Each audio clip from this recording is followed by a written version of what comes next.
The Karamazov Brothers, written by Fyodor Dostoyevsky.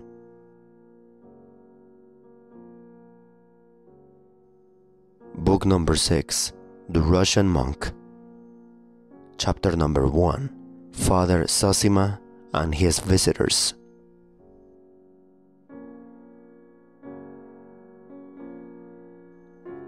When, with an anxious and aching heart, Alyosha went into his elder cell, he stood still, almost astonished. Instead of a sick man, at his last gasp, perhaps unconscious, as he had feared to find him, he saw him sitting up in his chair, and, though weak and exhausted, his face was bright and cheerful. He was surrounded by visitors and engaged in a quiet and joyful conversation.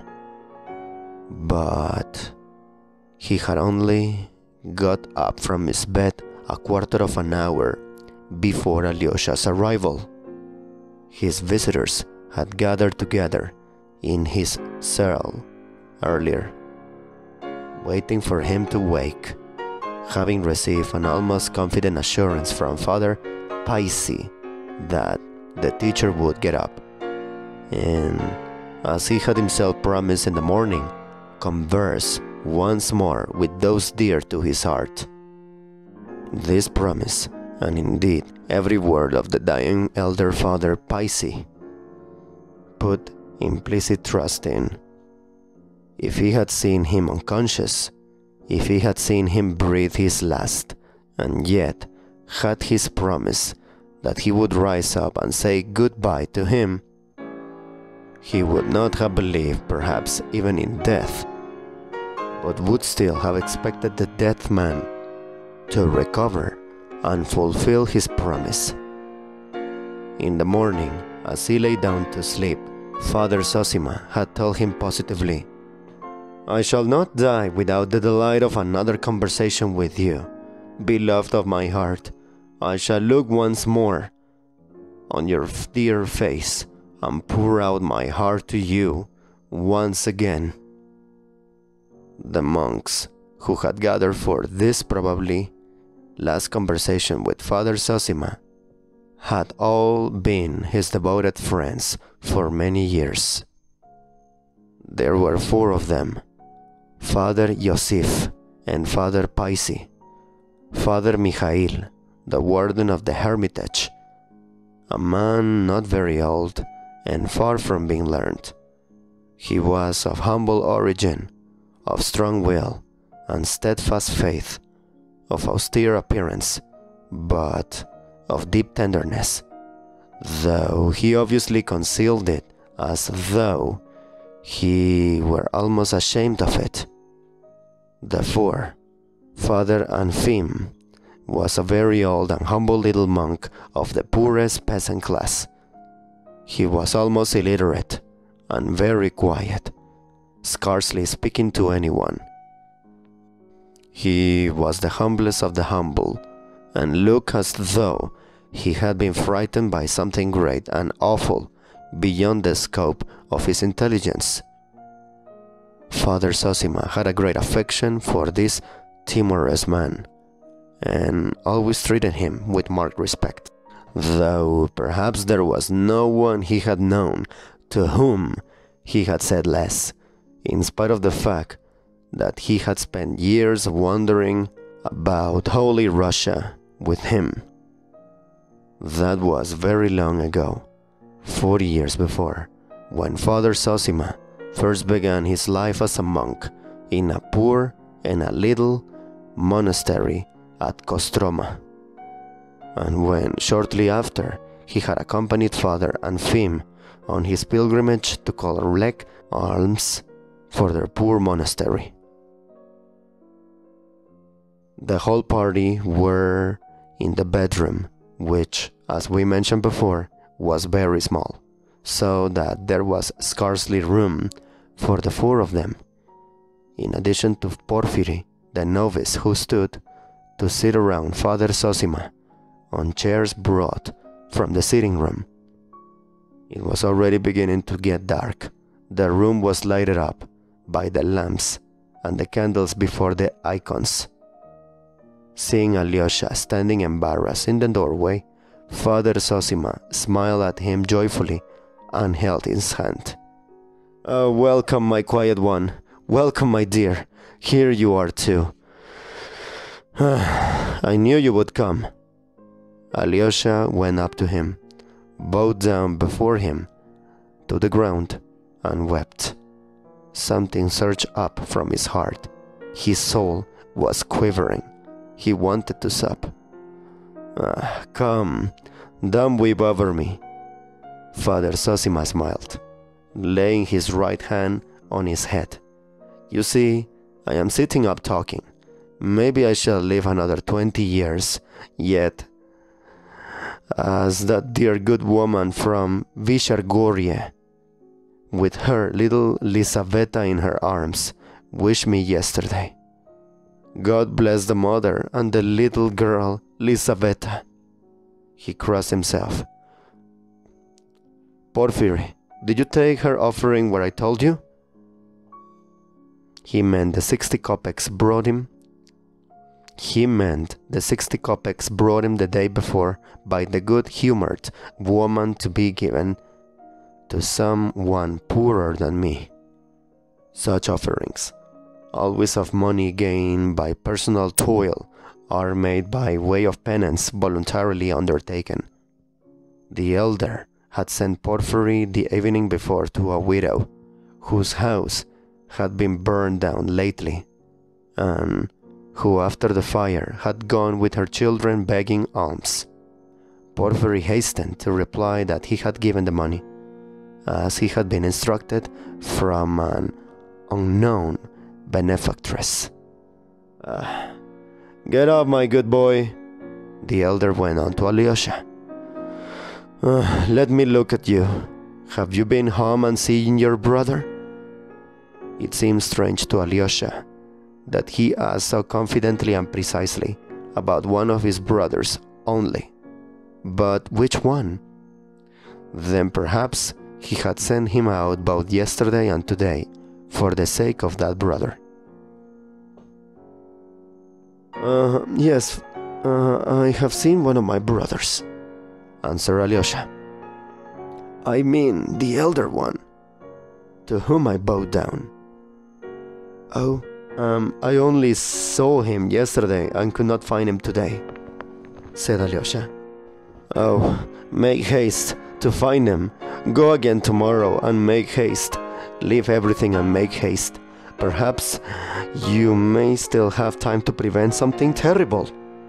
I bowed down yesterday to the great suffering in store for him. He was suddenly silent and seemed to be pondering. The words were strange. Father Yosef, who had witnessed the scene yesterday, exchanged glances with Father Paisi.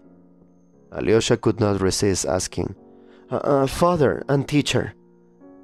He began with extreme emotion. Your words are too obscure. What is this suffering in store for him? Don't inquire. I seemed to see something terrible yesterday, as though his whole future were expressed in his eyes.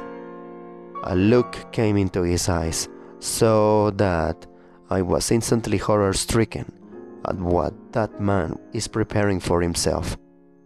Once or twice in my life, I've seen such a look in a man's face, reflecting as if it were his future fate, and that fate, alas, came to pass. I sent you to him, Alexei, for I thought your brotherly face would help him. But everything and all our fates are from the Lord, except a corn of wheat fall into the ground and die. It abideth alone, but if it die, it brings forth much fruit. Remember that. You, Alexei, I've many times silently blessed for your face. Know that, added the elder with a gentle smile. This is what I think of you. You will go forth from these walls, but will live like a monk in the world. You will have many enemies, but even your foes will love you. Life will bring you many misfortunes, but you will find your happiness in them, and will bless life and make others bless it, which is what matters most. Well, that is your character. Fathers and teachers. He addressed his friends with a tender smile. I have never till today told even him why the face of his youth is so dear to me. Now, I will tell you. His face has been as if it were a remembrance and a prophecy for me. At the dawn of my life, when I was a child, I had an elder brother who died before my eyes at 17. And later on, in the course of my life, I gradually became convinced that that brother had been for a guidance and a sign from on high for me. For had he not come into my life, I should perhaps, so I fancy at least, have become a monk and enter on this precious path. He appeared first to me in my childhood, and here, at the end of my pilgrimage, he seems to have come to me over again. It is marvelous, fathers and teachers, that Alexei, who has some, though not a great, resemblance in phrase, seems to me so like him spiritually that many times I have taken him for that young man, my brother, mysteriously come back to me at the end of my pilgrimage as a reminder and as an inspiration, so that I positively wondered at so strange a dream in myself. Do you hear this, Porphyry? He turned to the novice who waited on him. Many times I've seen in your face, as if it were a look of mortification, that I love Alexei more than you. Now you know why that was so, but I love you too. Know that. And many times I grieved at your mortification. I should like to tell you, dear friends, of that youth, my brother, for there has been no presence in my life more precious, more significant and touching. My heart is full of tenderness, and I look at my whole life at this moment as though living through it again. Here I must observe that this last conversation of Father Zosima with the friends who visited him on the last day of his life has been partly preserved in writing. Alexei Fyodorovich Karamazov wrote it down from memory sometime after his elder's death. But whether this was only the conversation that took place then, or whether he added it to his notes of parts of former conversations with his teacher, I cannot determine. In his account, Father Zosima's talk goes on and on without any interruption, as though he told his life to his friends in the form of a story. Though there is no doubt from other accounts of it that the conversation that evening was general. Though the guests did not interrupt Father Zosima's much, yet they too talked, perhaps even told something themselves. Besides, Father Zosima could not have carried on an uninterrupted narrative, for he was sometimes gasping for breath.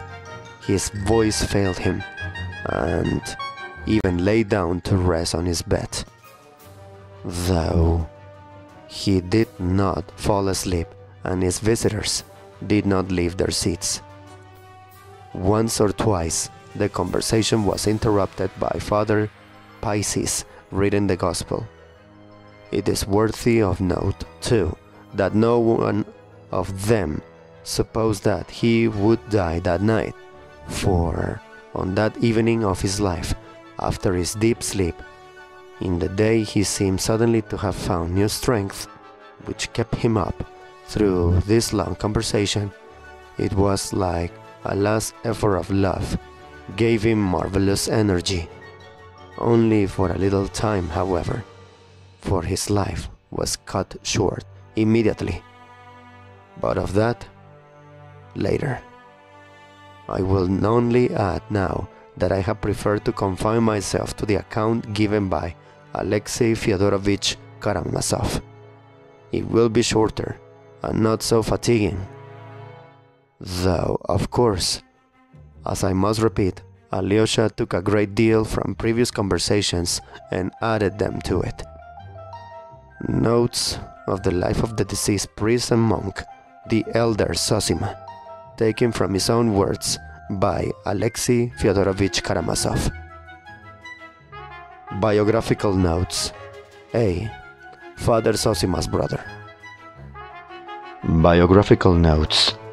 Father Zosima's brother.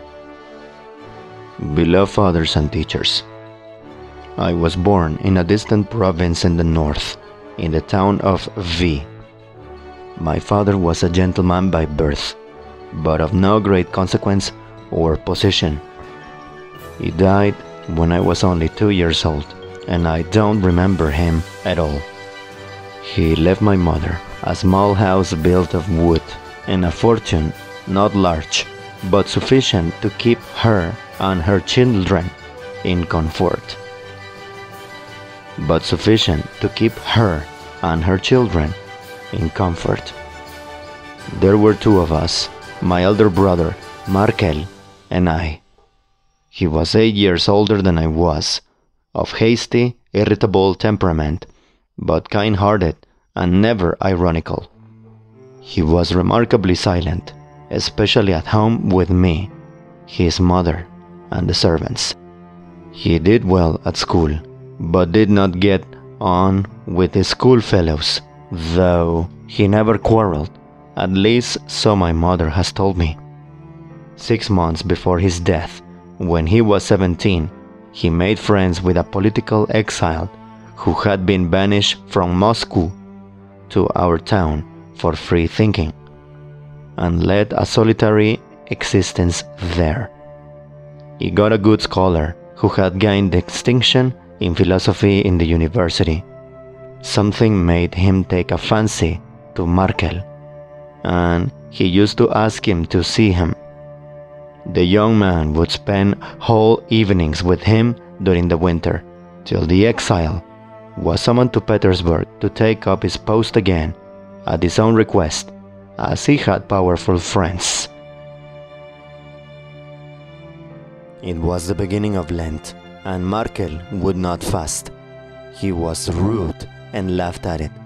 "Huh, that's all, silly twaddle, and there is no God."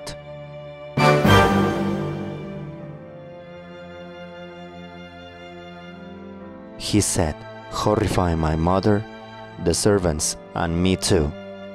For though I was only 9, I was too aghast at hearing such words. We had 4 servants, all serfs. I remember my mother selling one of the 4, the cook Afimia, who was lame and elderly, for 60 paper rubles, and hiring a free servant to take her place. In the 6th week in Lent, my brother, who was never strong and had a tendency to consumption, was taken ill. He was tall, but thin and delicate. He was tall, but thin and delicate looking, and of very pleasing countenance. I suppose he caught a cold. Anyway, the doctor who came soon whispered to my mother that it was galloping consumption and that he would not live through the spring. My mother began weeping, and careful not to alarm my brother, she entreated him to go to church, to confess and take the sacrament, as he was still able to move about. This made him angry. He said something profane about the church. He grew thoughtful, however. He guessed at once that he was seriously ill, and that was why his mother was begging him to confess and take the sacrament. He had been aware, indeed, for a long time past, that he was far from well, and had a year before coolly observed at dinner to our mother and me, "My life won't be long among you. I may not live another year," which seemed now like a prophecy. 3 days passed, and Holy Week had come, and on Tuesday morning my brother began going to church. "I'm doing this simply for your sake, mother, to please and comfort you," he said. And my mother wept with joy and grief. "His end must be near," she thought. "If there is such a change in him." But he was not able to go to church long. He took to his bed, so she had to confess and take the sacrament at home. It was a late Easter, and the days were bright, fine, and full of fragrance. I remember he used to cough all night and sleep badly. But in the morning he dressed and tried to sit up in an armchair. That's how I remember him sitting, sweet and gentle, smiling, his face bright and joyous, in spite of his illness. A marvelous change passed over him. His spirit seemed transformed. The old nurse would come in and say, "Let me light the lamp before the holy image, my dear." And once he would not have allowed it, it would have blown out. "Oh, light it, dear. I was a wretch to have prevented you doing it. You are praying when you light the lamp, and I'm praying when I rejoice seeing you. So, we are praying to the same God." Those words seemed strange to us, and mother would go to her room and weep. But when she went in to him, she wiped her eyes and looked cheerful. "Mother, don't weep, darling," he would say. "I've longed to live yet, longed to rejoice with you, and life is glad and joyful." "Ah, dear boy, how can you talk of joy when you lie feverish at night, coughing as though you would tear yourself to pieces?" Don't cry, mother," he would answer. "Life is a paradise, and we are all in paradise, but we won't see it. If we would, we should have heaven on earth the next day." Everyone wondered at his words. He spoke so strangely and positively. We were all touched and wept. Friends came to see us. "Dear ones," he would say to them, "what have I done that you should love me? How can you love anyone like me? And how was it I did not know? I did not appreciate it before." When the servants came in to him, he would say continually, "Dear, kind people, why are you doing so much for me? Do I deserve to be waited on? If I were God's will for me to live, I would wait on you, for all men should wait on one another." Mother shook her head as she listened. "Oh, my darling, it's your illness makes you talk like that." "Mother, darling," he would say, "there must be servants and masters, but if so, I will be the servant of my servants, the same as they do to me. And another thing, mother, every one of us has sinned against all men, and I more than any." Mother positively smiled at that, smiled through her tears. "Why, how could you have sinned against all men more than all? Robbers and murderers have done that, but what sin have you committed yet that you hold yourself more guilty than all?" "Mother, little heart of mine," he said. He had begun using such strange, caressing words at that time. "Little heart of mine, my joy. Believe me, everyone is really responsible to all men, for all men, and for everything. I don't know how to explain it to you, but I feel it is so, painfully even. And how is it we went on then living, getting angry and not knowing?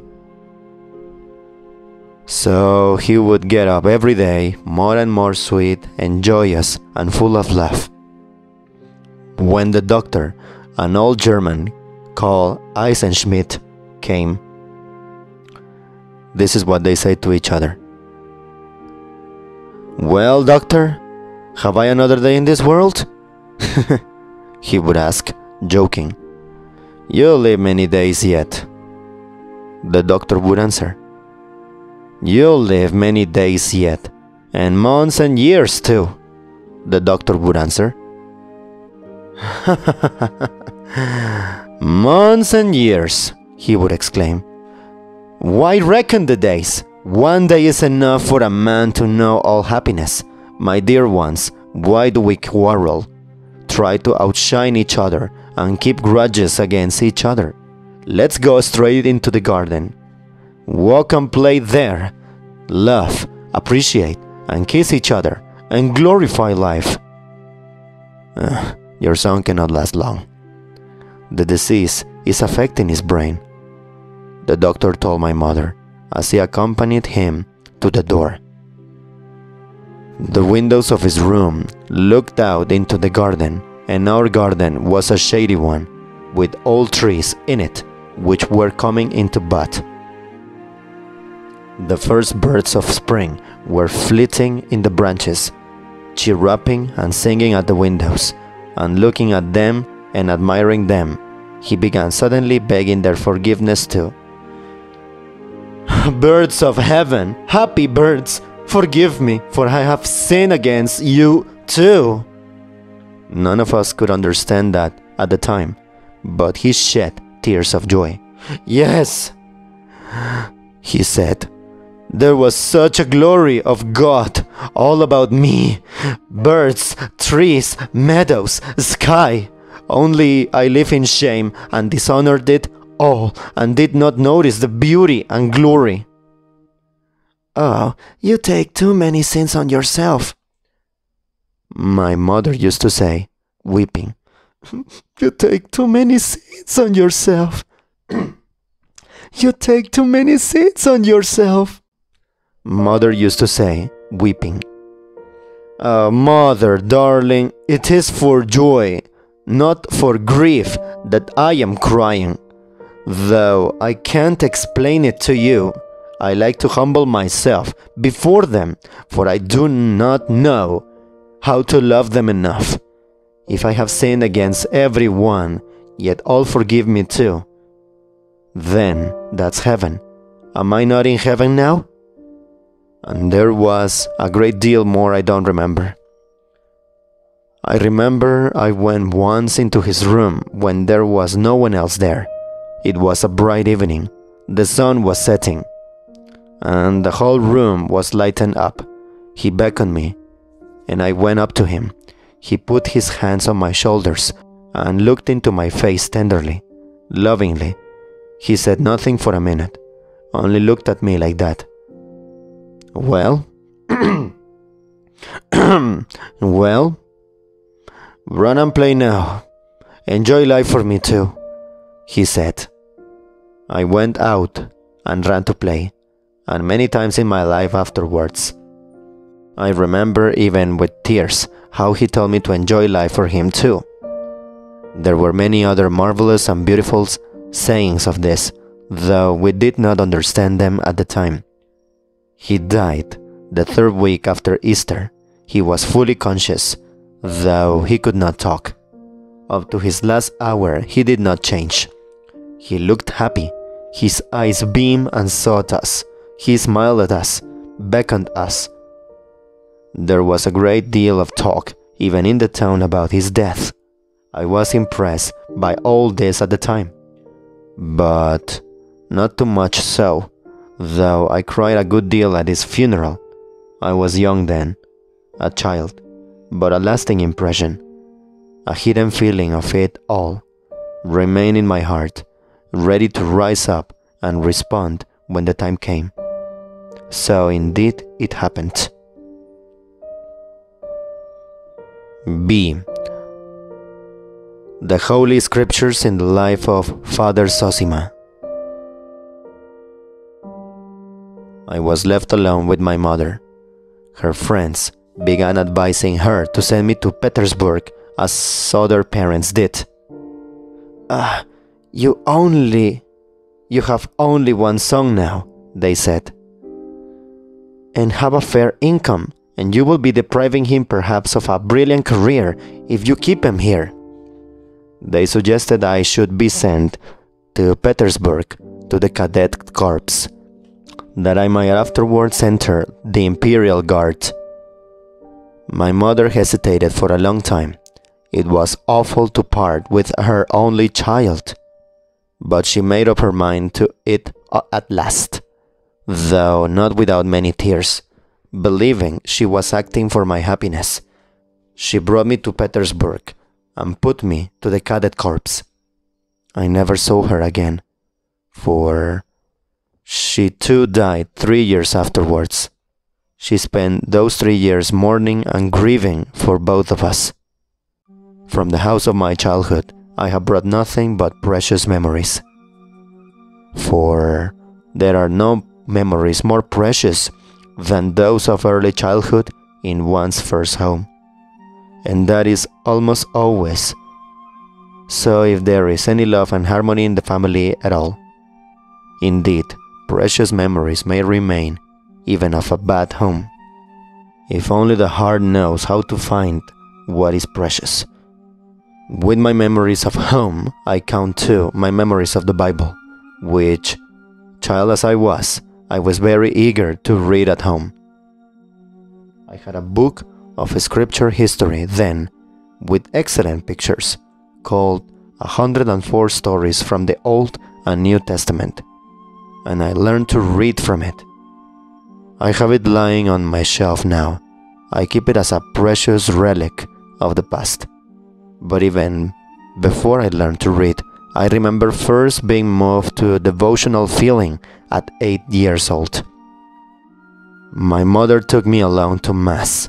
I don't remember where my brother was at the time. On the Monday before Easter. It was a fine day, and I remember today, as though I saw it now, how the incense rose from the censer and softly floated upwards and overhead in the cupola, mingled in rising waves with the sunlight that streamed in at the little window. I was stirred by the sight, and for the first time in my life, I consciously received the seed of God's word in my heart. A youth came out in the middle of the church carrying a big book, so large that at the time I fancied he could scarcely carry it. He laid it on the reading desk, opened it, and began reading. And suddenly, for the first time, I understood something read in the Church of God. In the land of Uz, there lived a man, righteous and God-fearing, and he had great wealth, so many camels, so many sheep and asses, and his children feasted, and he loved them very much and prayed for them. It may be that my sons have sinned in their feasting. Now the devil came before the Lord together with the sons of God, and said to the Lord that he had gone up and down the earth and under the earth. And hast thou considered my servant Job? God asked of him. And God boasted to the devil, pointing to his great and holy servant. And the devil laughed at God's words. Give him over to me, and thou wilt see that thy servant will murmur against thee and curse thy name. And God gave up the just man he loved so to the devil. And the devil smote his children and his cattle, and scattered his wealth, and all of a sudden, like a thunderbolt from heaven. And Job rent his mantle and fell down upon the ground and cried aloud, Naked came out of my mother's womb, and naked shall I return to the earth. The Lord gave, and the Lord has taken away. Blessed be the name of the Lord forever and ever. Fathers and teachers, forgive my tears now, for all my childhood rises up again before me, and I breathe now as I breathed then, with the breath of a little child of 8. And I feel as I did then, awe and wonder and gladness. The camels at that time caught my imagination, and Satan, who talked like that with God, and God who gave his servant up to destruction, and his servant crying out, Blessed be thy name, although thou dost punish me. And then the soft and sweet singing in the church, Let my prayer rise up before thee. And again, incense from the priest's censer, and the kneeling and the prayer. Ever since then, only yesterday I took it up. I've never been able to read that sacred tale without tears. And how much that is great, mysterious, and unfathomable there is in it. Afterwards I heard the words of mockery and blame. Proud words. How could God give up the most loved of his saints for the diversion of the devil, take from him his children, smite him with sore boils, so that he cleanse the corruption from his sores with a potsherd, and for no object except to boast to the devil? See what my saint can suffer for my sake. But the greatness of it lies just in the fact that it is a mystery, that the passing earthly show and the eternal verity are brought together in it. In the face of the early truth, the eternal truth is accomplished. The Creator, just as on the first days of creation, he ended each day with praise. That is good that I have created. Looks upon Job, and again praises his creation. And Job, praising the Lord, serves not only him, but all his creation for generations and generations, and forever and ever, since for that he was ordained. Good heavens, what a book it is, and what lessons there are in it. What a book the Bible is, what a miracle, what strength is given with it to man. It is like a moldcast of the world, and man, and human nature. Everything is there, and a law for everything for all the ages. And what mysteries are soft and revealed. God raises Job again, gives him wealth again. Many years pass by, and he has other children and loves them. But how could he love those new ones when those first children are no more? When he has lost them? Remembering them, how could he be fully happy with those new ones, however dear the new ones might be? But he could. He could. It is the great mystery of human life that all grief passes gradually into quiet, tender joy. The mild serenity of age takes the place of the riotous blood of youth. I bless the rising sun each day, and as before, my heart sings to meet it. But now I love even more its setting, its long slanting rays, and the soft, tender, gentle memories that come with them. The dear images from the whole of my long, happy life. And over all the divine truth, softening, reconciling, forgiving. My life is ending. I know that well. But every day that is left me, I feel how my earthly life is in touch with a new, infinite, unknown, that approaching life, the nearness of which sets my soul quivering with rapture, my mind glowing and my heart weeping with joy. Friends and teachers, I have heard more than once, and of late one may hear it more often, that the priests, and above all the village priests, are complaining on all sides of their miserable income and their humiliating lot. They plainly state, even in print, I've read it myself, that they are unable to teach the scriptures to the people because of the smallness of their means. And if Lutherans and heretics come and lead the flock astray, they let them lead them astray because they have so little to live upon. May the Lord increase the sustenance that is so precious to them, for their complaint is just too. But of a truth I say, if anyone is to blame in the matter, half the fault is ours. For he may be short of time, he may say truly that he is overwhelmed all the while with works and services, but still it's not all the time. Even he has an hour a week to remember God, and he does not work the whole year round. Let him gather round him once a week, some hour in the evening. If only the children at first, the fathers will hear of it, and they too will begin to come. There's no need to build halls for this. Let him take them into his own cottage. They won't spoil his cottage. They would only be there 1 hour.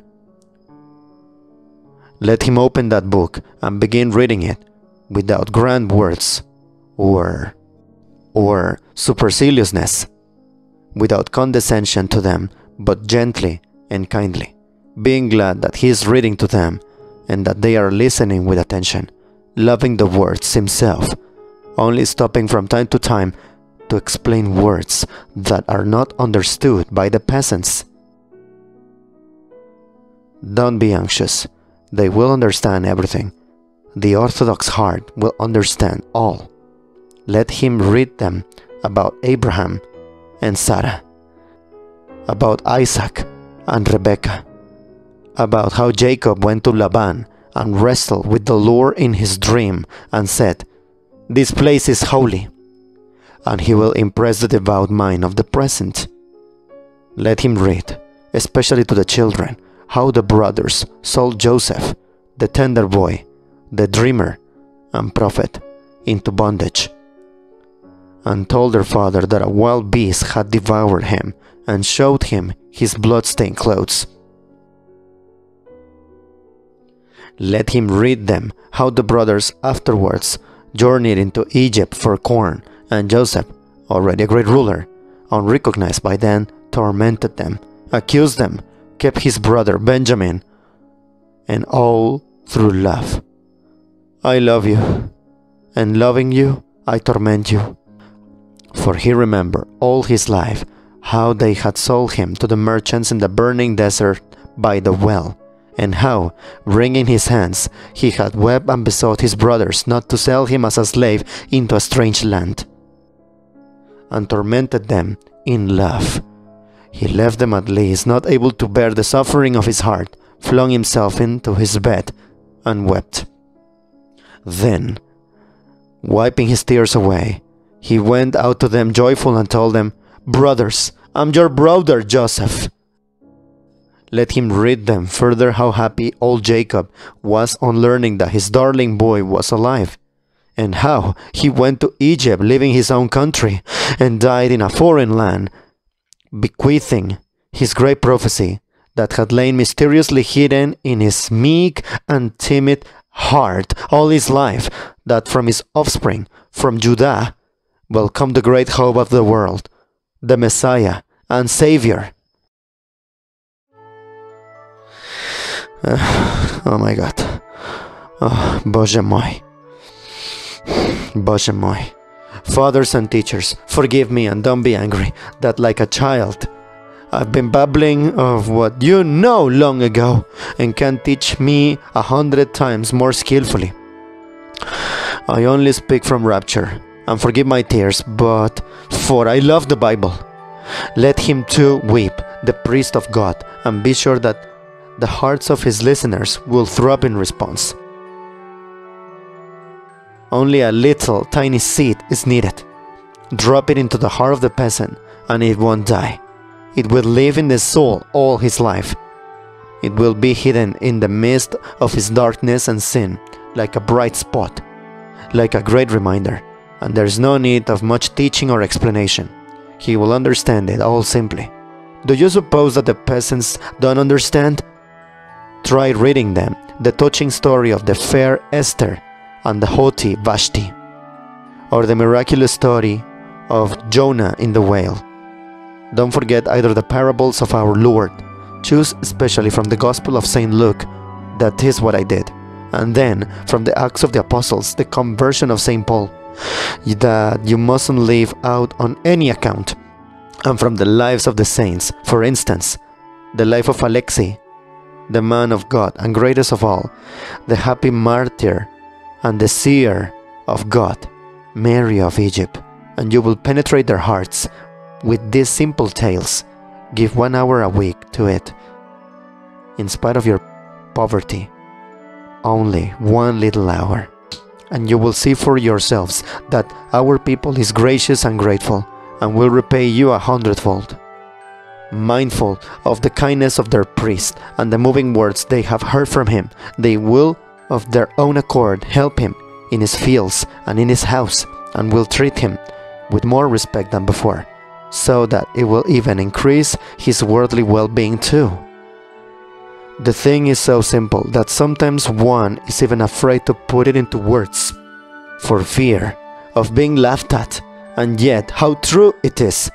One who does not believe in God will not believe in God's people. He who believes in God's people will see his holiness too, even though he had not believed in it till then.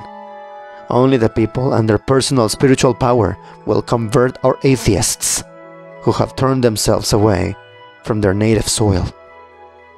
And what is the use of Christ's words unless we set an example? The people is lost without the word of God, for its soul is athirst for the word and for all that is good. In my youth, long ago, nearly 40 years ago, I traveled all over Russia with Father and Fim, collecting funds for our monastery, and we stayed one night on the bank of a great navigable river with some fishermen. A good-looking peasant lad, about 18, joined us. He had to hurry back next morning to pull a merchant's barge along the bank. I noticed him looking straight before him with clear and tender eyes. It was a bright, warm, still July night. A cool mist rose from the broad river. We could hear the plash of a fish. The birds were still. All was hushed and beautiful. Everything praying to God. Only we two were not sleeping, the lad and I, and we talked of the beauty of this world of God's and of the great mystery of it. Every blade of glass, every insect, ant, and golden bee, and so marvelously know their path. Though they have not intelligence, they bear witness to the mystery of God and continually accomplish it themselves. I saw the dear lad's heart was moved. He told me that he loved the forest and the forest birds. He was a bird catcher. He knew the note of each of them, could call each bird. I know nothing better than to be in the forest, said he. Though all things are good, said he. Truly, I answered him, all things are good and fair, because all is truth. Look, said I. Look at the horse, that great beast that is so near to man, or the lowly pensive ox, which feeds him and works for him. Look at their faces, what meekness, what devotion to man, who often beats them mercilessly. What gentleness, what confidence, and what beauty! It's touching to know that there is no sin in them, for all except man is sinless, and Christ has been with them before us. Huh? Why? Asked the boy. Christ with them too.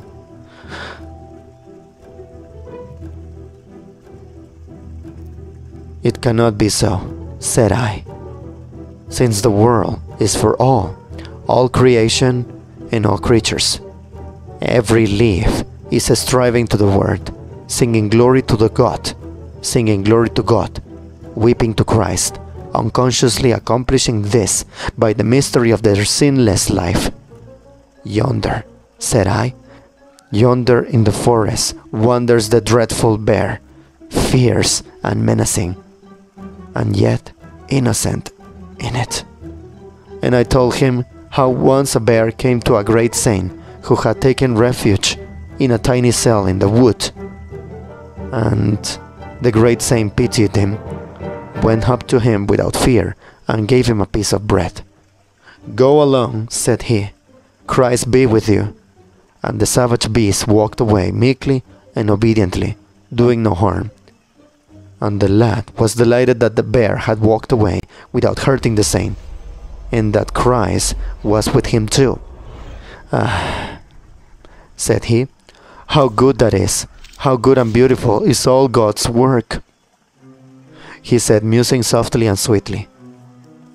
I saw that he understood, and he slept beside me a light and sinless sleep. May God bless youth. And I prayed for him as I went to sleep. Lord, send peace and light to thy people. That was hard.